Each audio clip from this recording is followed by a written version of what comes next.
Matapos ang higit 2 linggo na marahas na pagkupkop ng kapulisan sa religious compound ng Kingdom of Jesus Christ sa Davao City, nagbigay ng kanilang reaksyon ang ilang personalidad sa karakter na ipinakita ng mga KOJC missionary. Narito ang balita ni Carla Abellana.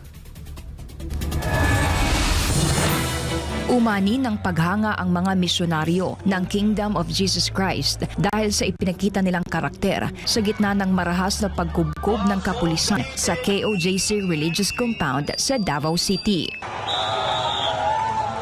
Madaling araw ng August 24 ng taong kasalukuyan nang iligal na kubkubin at okupahin ng libo-libong kapulisan ang KOJC Religious Compound gamit ang isang alias warrant na nakapangalan kay Sylvia Simanes.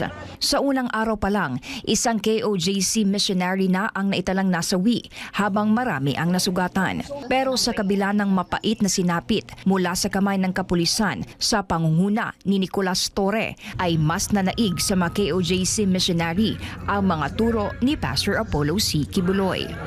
What happened was a display, between the test of character, between the government and KOJC, and it showed, yung resilience ng KOJC membership, your incredible restraint, Grabe.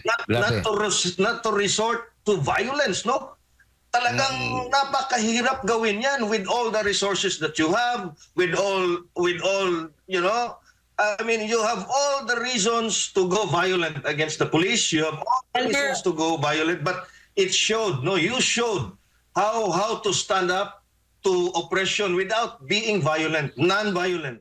Ako, sa totoo lang, Ibi, hindi ko siguro, mahaba ang pasensya ko, pagka ganyan na siguro yung, tingin ko, first day pa lang, magkakaproblema na eh.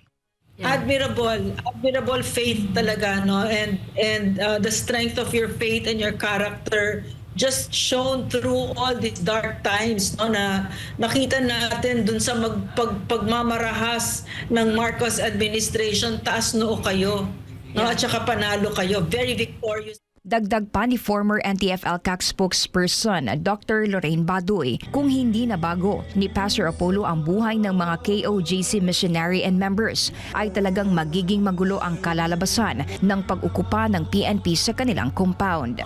Hindi pa sila na-transform talaga ni Pastor. Pwede silang mag-retaliate, natutulog. Pwede yun. Patayin, di ba?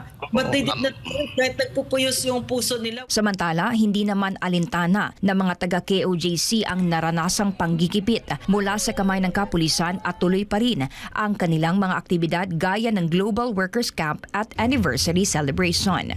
Para sa Diyos at Pilipinas Kumahal, Carla Abellana, SMNI News.